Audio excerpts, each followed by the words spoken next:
And welcome back. Just working out the cooling stuff in this episode. So, to start, radiator. We have our electric water pump.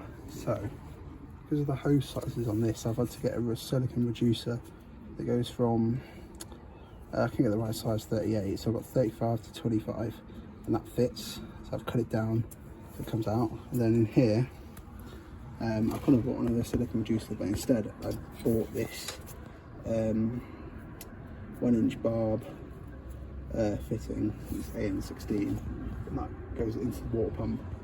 The reason I've only done one is because they're quite expensive. So from one to then up to the stock, one of the stock rad hoses. I forget where this one goes, but I've cut it down.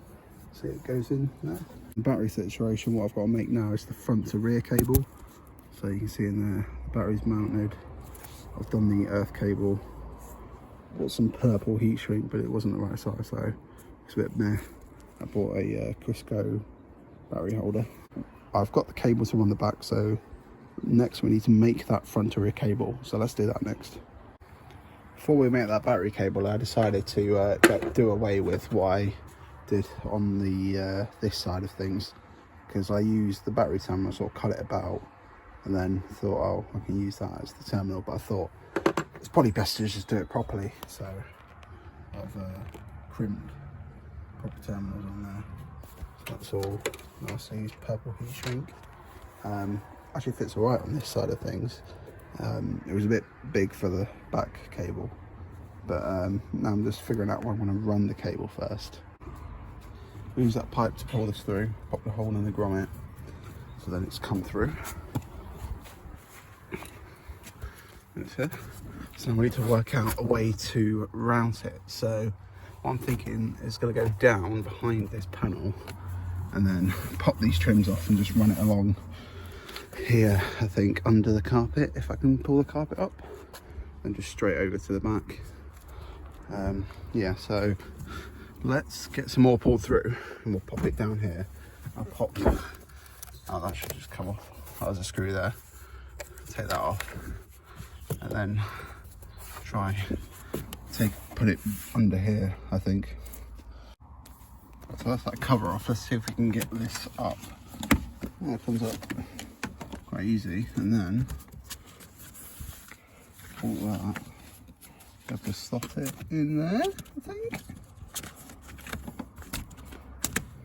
Like under there, maybe. So that's it. So it comes out through there, down there. Run it under here, and then here, this trim, I don't want to take that off, so I'll just pop the hole through there. It pops out there. I'll put some P-clips and it will come up onto there. So next we've got to put an end on this, which I've just done. Done the same as what I've done on those, so crimp terminals on. And we have some of the heat shrink. Use this nice hydraulic crimper. So should be a pretty decent crimp, and put some heat shrink on it. We'll put that down, and then we can just bolt it onto that terminal on the junction box. There's our lovely purple heat shrink on. Just got to pop a nut on that, and then what I'm going to do is I'm just pop a cable tie onto there to keep that away from chafing on this. This isn't tight, but don't want to touch anything metal. And we can shorten and pop the rear battery terminal on, and then see if it works. I've still got to tidy up all of this, but we'll do that. And then there we go, that's the cable popped onto there. So let's get the keys, see if it works. I saw a spark when I put the ground cable on, so in theory, see if we've got mileage.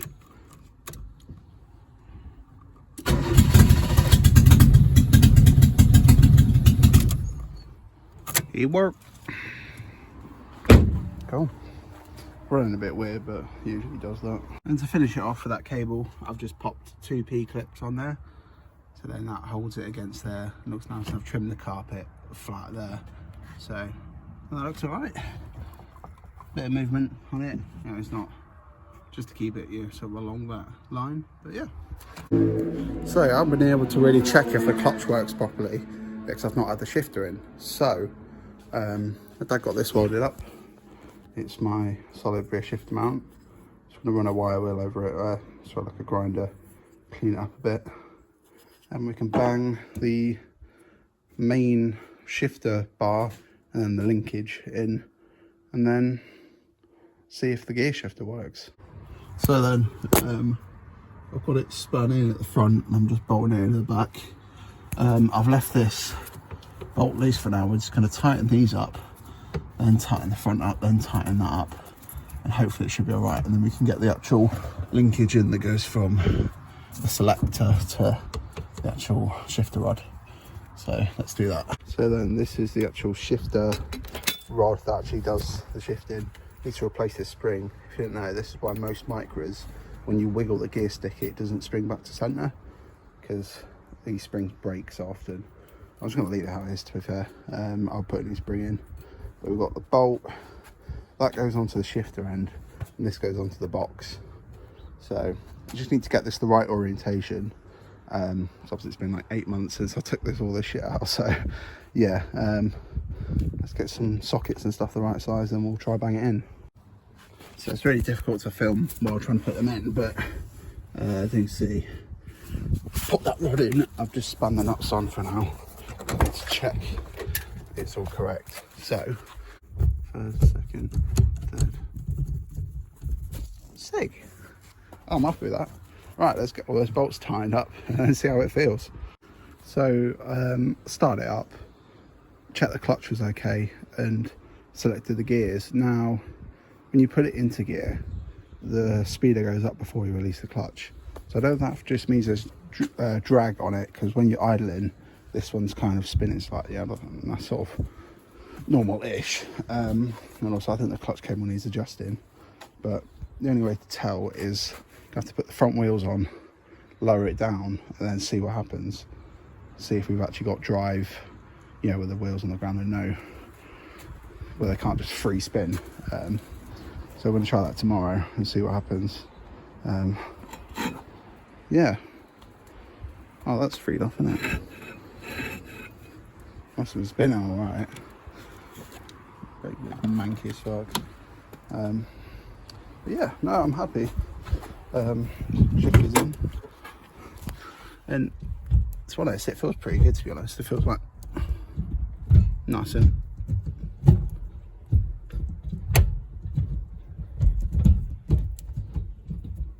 feels nice and solid, which is good. I was going to put a short shifter in it, but I don't want it super short, especially with our solid mounts and stuff. I feel like it'd be like, which I don't like. I want to actually, you know, feel a bit of movement, so you can feel you going into the gear. Yeah, well, our connection seemed okay. Nothing's got warm on there. Same at the rear. Our ground point and that. I mean, in theory, it shouldn't. Or I won't know properly until I put the alternator in and it, you know, it's charging back through it. But we'll do that tomorrow as well. But for now, that's pretty good, I think.